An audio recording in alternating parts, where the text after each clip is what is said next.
Hello and greetings from the parish of Great Yarmouth to all members of our churches, St Paul's, St Mary's, Great Yarmouth Minster and anyone else who is watching today.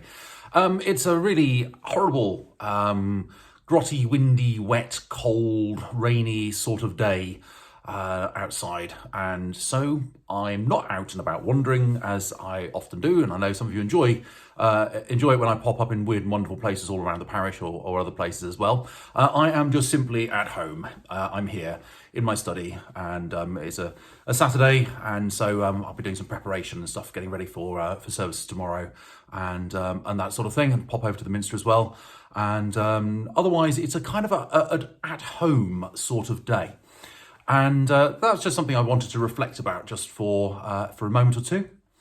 It's definitely got that post-Christmas sort of feeling around the town at the moment. Everything seems very, very quiet. I know on the days when I've been out and about, it just sort of feels like the streets are kind of quite quiet, quite empty. And there's that sort of sadness that people feel as you look around and all the Christmas lights are getting taken down. And maybe this week, as we've passed 12 nights, the Feast of the Epiphany, some of you will have had that task of going around your homes and taking everything down. And it has that sort of sense that life returns to normal. And sometimes that normality of life and those rhythms are kind of quite nice. But there's often that sadness as well that the feeling of the Christmas season draws to a close.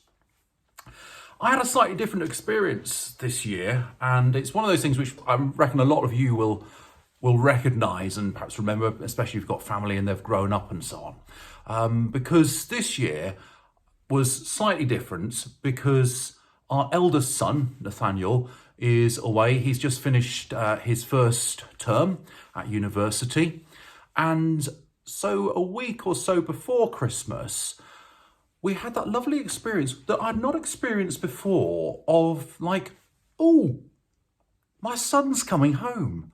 And for like a day or two, I had this sort of real sense of excitement. There was a real sort of, a real buzz and a sort of sense of joy that my son was going to be home for Christmas. And I'd not seen him for many weeks. A lot has happened to him in that time, being away at university and all sorts of changes and new experiences.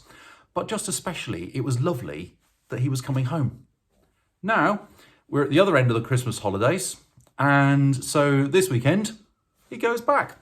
And it feels very different. I remember dropping him off at university back in late September last year, and that was quite a time of change and challenge. But here we are now, and he'll just pop off back for another term at university. I know it's something which many people will have experienced, but it is one of those things that I kind of experienced and clocked for the first time, and one of those kind of growing up and maturing sort of experiences. I know that Mother Helen also, her girls had started university for the first time, and so for her too, and for other people. So it's just sort of thinking about the importance of home and the things that we have, the things the places that are near and dear to us, but especially the people as well. Also sparing a thought this week for Reverend Gemma and her family. I know that they are in the process of moving home, and so they've got that new challenge of going somewhere and starting somewhere new. So we very much think of them and hold them in our prayers this week. So anyway, I do hope the weather brightens up in the next few days, and we've had some nice sort of cold, clear days recently. I got out my bike yesterday; it was really lovely. I enjoyed that. So let's hope that the weather brightens up, and whether you're out and about or whether you're just at home, take care, look after each other. God bless and stay safe.